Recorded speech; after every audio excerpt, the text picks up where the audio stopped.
Au creux de la fringale d'Haïti, en étant l'assistant de ses peines, elle se replie la queue contre ses mamelles abusées, pétries, déchouquées par des flibustiers. Sur le sang des frères et sœurs d'une même mère qui ne veulent pas s'entendre par la réconciliation nationale, qui s'entre-déchirent avec orgueil dans la plus extrême division pour le pouvoir de octroi, que je m'y mette pour satisfaire mon petit moi qui est la pensée enchaînée et loque dans le bas-ventre au mépris d'un idéal collectif merveilleux pour le sauvetage de la patrie en danger. Hélas, avec sa gueule cousue, muselée et étranglée par l'haleine des parasites,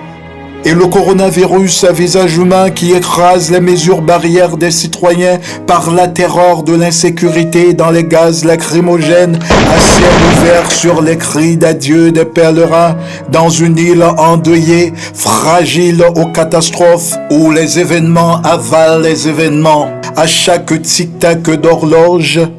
se contemple à l'ombre d'une indépendance effondrée. Le reflet stérile de son dos fissuré, confiné par le pic de la misère, sur les décombres d'un peuple zombifié, grimacé sous les cache-nez des menteurs ou les cagoules des bourreaux qui lavent leurs mains dans le sang de ces victimes, qui traînent avec souffrance vers la vallée du spectre de la violation des droits de l'homme, la lourde croix des puces et des carapates, sous les piqûres des anophèles comme étant son unique vaccin de prévention contre la Covid-19 endurée et éprouvée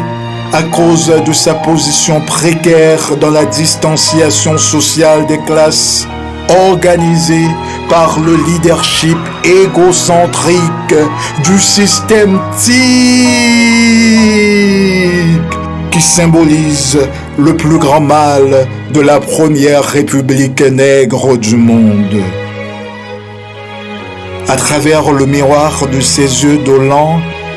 constate son avenir kidnappé, son rêve emprisonné, violé, pillé, léché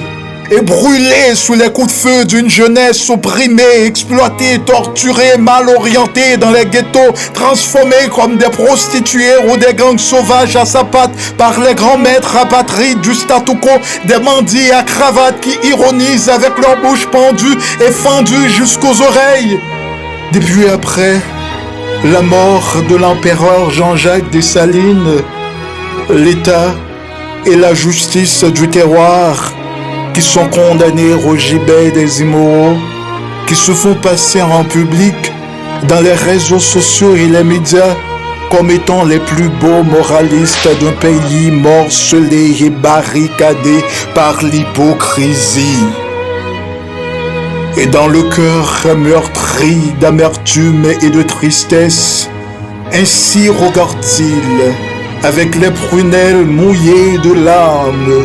piaffé au rythme du Pétro-Caribe.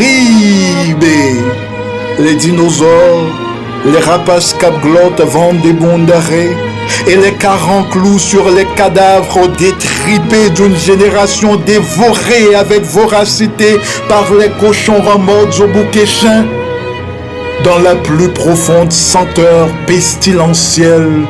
de la flamme de corruption qui prend le soin de calciner Haïti chéri goutte à goutte. Delva Richard,